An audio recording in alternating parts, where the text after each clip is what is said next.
श्रीमद् भागवत महापुराण एकादश स्कंद अध्याय 14। श्रीमद् भागवत महापुराण एकादश स्कंद चतुर्दश अध्याय। भक्ति योग की महिमा तथा ध्यान विधि का वर्णन। उद्धव जी ने पूछा, श्री कृष्ण ब्रह्मवादी महात्मा आत्म कल्याण के अनेकों साधन बतलाते हैं। उनमें अपनी अपनी दृष्टि के अनुसार सभी श्रेष्ठ है अथवा किसी एक की प्रधानता है। मेरे स्वामी, आपने तो अभी अभी भक्तियों को ही निरपेक्ष एवं स्वतंत्र साधन बतलाया है, क्योंकि इसी से सब ओर से आसक्ति छोड़कर मन आप में ही तन्मय हो जाता है। भगवान श्री कृष्ण ने कहा, प्रिय उद्धव, यह वेदवाणी समय के फेर से प्रलय के अवसर पर लुप्त हो गई थी। फिर जब सृष्टि का समय आया, तब मैंने अपने संकल्प से ही इसे ब्रह्मा को उपदेश किया। इसमें मेरे भागवत धर्म का ही वर्णन है। ब्रह्मा ने अपने ज्येष्ठ पुत्र स्वयंभुव मनु को उपदेश किया और उनसे भृगु, अंगिरा, मरीचि, कुलह, अत्रि, पुलस्त्य और क्रतु इन 7 प्रजापति महर्षियों ने ग्रहण किया।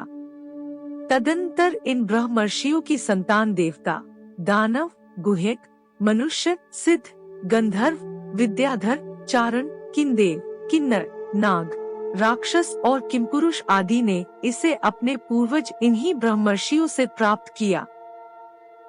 सभी जातियों और व्यक्तियों के स्वभाव उनकी वासनाएं सत्व, रज और तमोगुण के कारण भिन्न भिन्न है, इसलिए उसमें और उनकी बुद्धि वृत्तियों में भी अनेकों भेद हैं। इसलिए वे सभी अपनी अपनी प्रकृति के अनुसार उस वेदवाणी का भिन्न भिन्न अर्थ ग्रहण करते हैं। वह वाणी ही ऐसी अलौकिक है कि उससे विभिन्न अर्थ निकलना स्वाभाविक ही है। इसी प्रकार स्वभाव भेद तथा परंपरागत उपदेश के भेद से मनुष्यों की बुद्धि में भिन्नता आ जाती है और कुछ लोग तो बिना किसी विचार के वेद विरुद्ध पाखंड मतावलंबी हो जाते हैं। प्रिय उद्धव, सभी की बुद्धि मेरी माया से मोहित हो रही है। इसी से वे अपने अपने कर्म संस्कार और अपनी अपनी रुचि के अनुसार आत्म कल्याण के साधन भी एक नहीं अनेकों बतलाते हैं।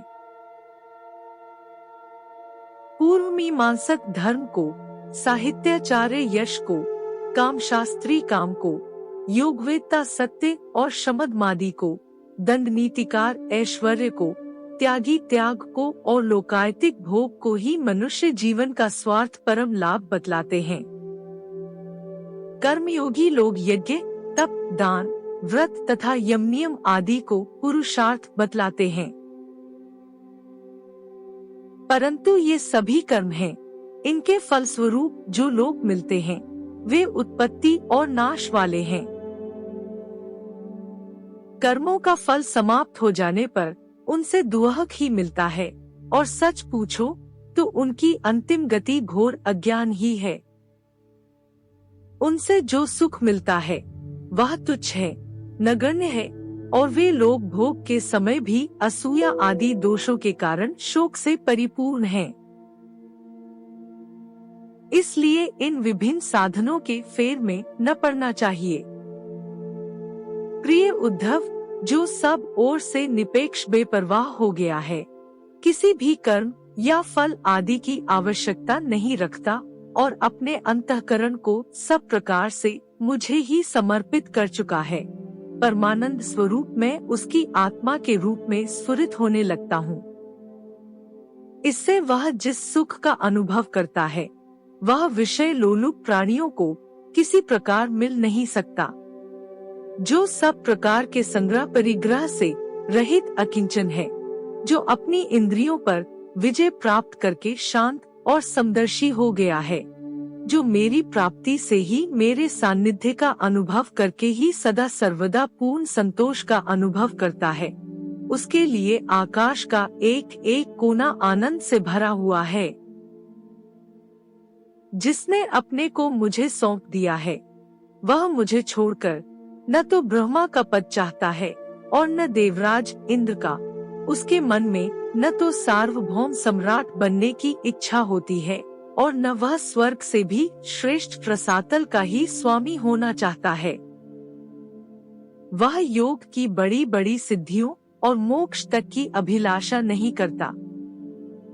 उद्धव, मुझे तुम्हारे जैसे प्रेमी भक्त जितने प्रियतम हैं, उतने प्रिय मेरे पुत्र ब्रह्मा, आत्मा शंकर, सगे भाई बलराम जी, स्वयं अर्धांगिनी लक्ष्मी जी और मेरा अपना आत्मा भी नहीं है, जिसे किसी की अपेक्षा नहीं, जो जगत के चिंतन से सर्वथा उपरत होकर मेरे ही मनन चिंतन में तल्लीन रहता है और रागद्वेष न रखकर सबके प्रति समान दृष्टि रखता है।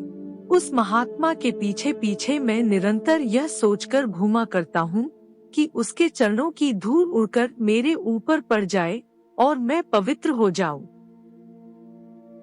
जो सब प्रकार के संग्रह परिग्रह से रहित हैं, यहाँ तक कि शरीर आदि में भी अहंता ममता नहीं रखते, जिनका चित्त मेरे ही प्रेम के रंग में रंग गया है, जो संसार की वासनाओं से शांत उपरत हो चुके हैं और जो अपनी महत्ता उदारता के कारण स्वभाव से ही समस्त प्राणियों के प्रति दया और प्रेम का भाव रखते हैं।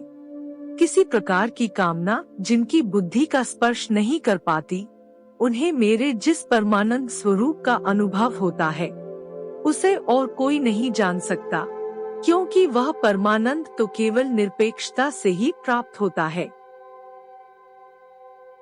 उद्धव जी, मेरा जो भक्त अभी जितेंद्रिय नहीं हो सका है और संसार के विषय बार बार उसे बाधा पहुंचाते रहते हैं, अपनी ओर खींच लिया करते हैं, वह भी क्षण क्षण में बढ़ने वाली मेरी प्रगल्भ भक्ति के प्रभाव से प्रायः विषयों से पराजित नहीं होता। उद्धव, जैसे धधकती हुई आग लकड़ियों के बड़े ढेर को भी जलाकर खाक कर देती है, वैसे ही मेरी भक्ति भी समस्त पाप राशि को पूर्णतः जला डालती है। उद्धव, योग साधन, ज्ञान विज्ञान, धर्मानुष्ठान, जब पाठ और तप त्याग मुझे प्राप्त कराने में उतने समर्थ नहीं हैं, जितनी दिनोंदिन बढ़ने वाली अनन्य प्रेम में मेरी भक्ति।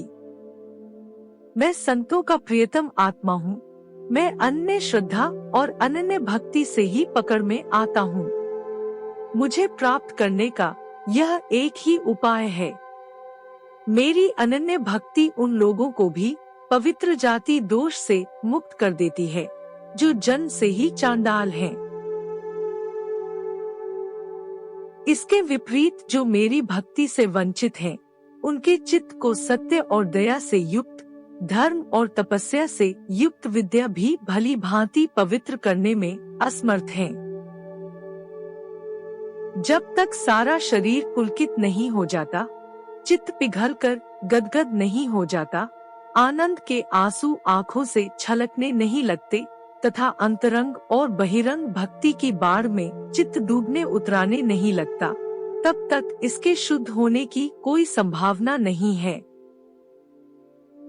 जिसकी वाणी प्रेम से गदगद हो रही है, चित्त पिघलकर एक ओर बहता रहता है, एक क्षण के लिए भी रोने का तांता नहीं टूटता, परंतु जो कभी कभी खिलखिलाकर हंसने भी लगता है, कहीं लाज छोड़कर ऊंचे स्वर से गाने लगता है, तो कहीं नाचने नाचता है।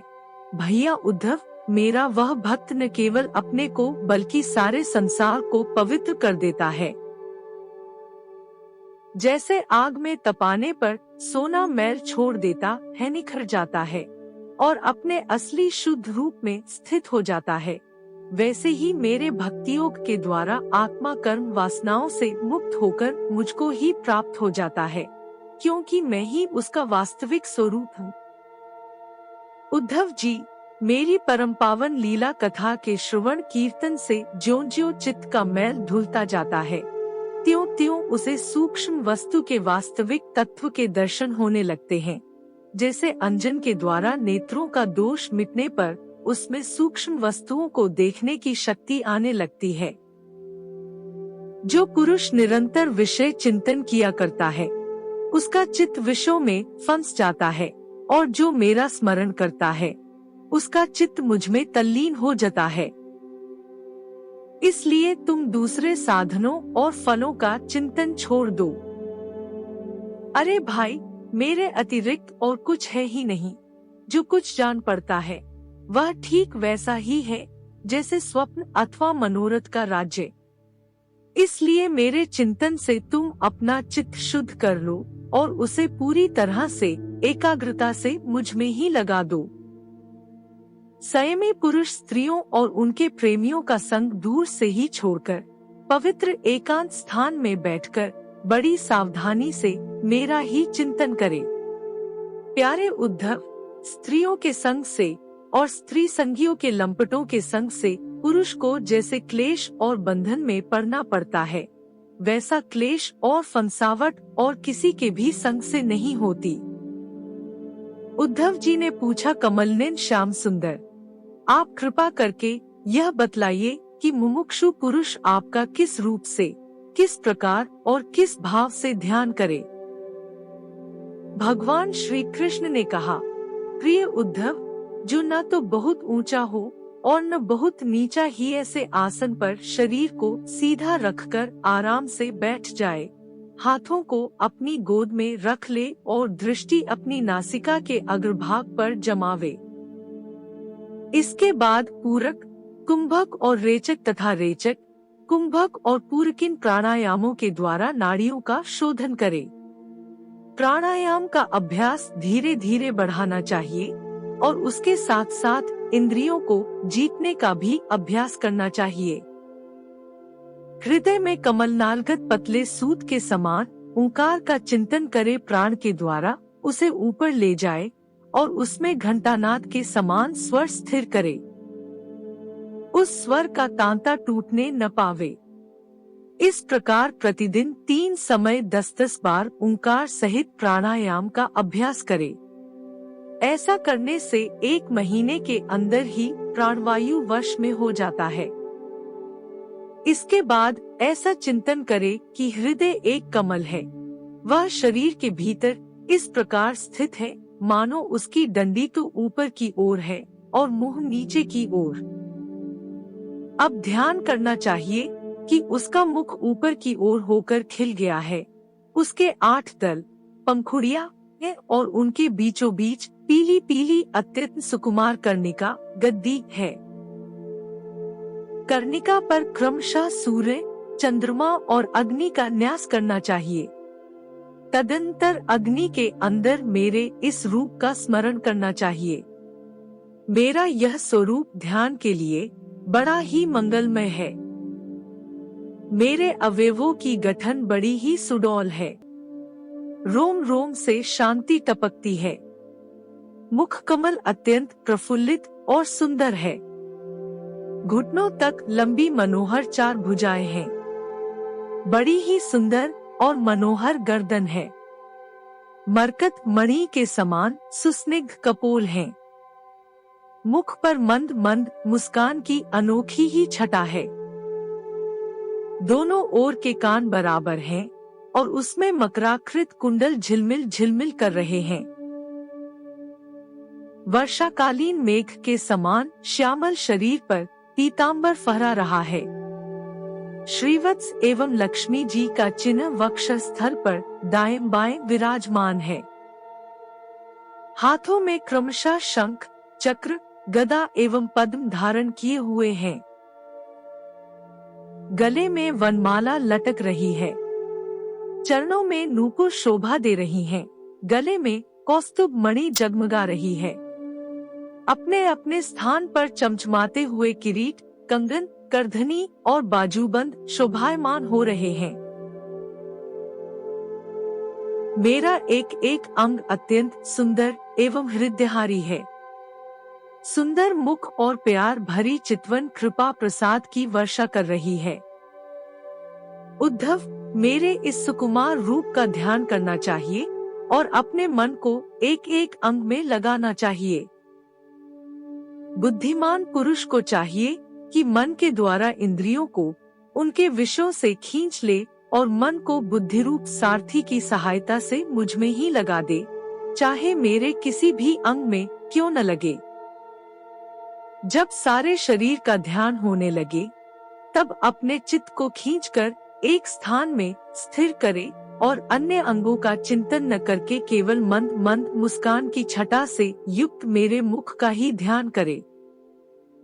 जब चित्त मुखारविंद में ठहर जाए तब उसे वहां से हटाकर आकाश में स्थिर करे। तदंतर आकाश का चिंतन भी त्याग कर मेरे स्वरूप में आरूढ़ हो जाए और मेरे सिवा किसी भी वस्तु का चिंतन न करे।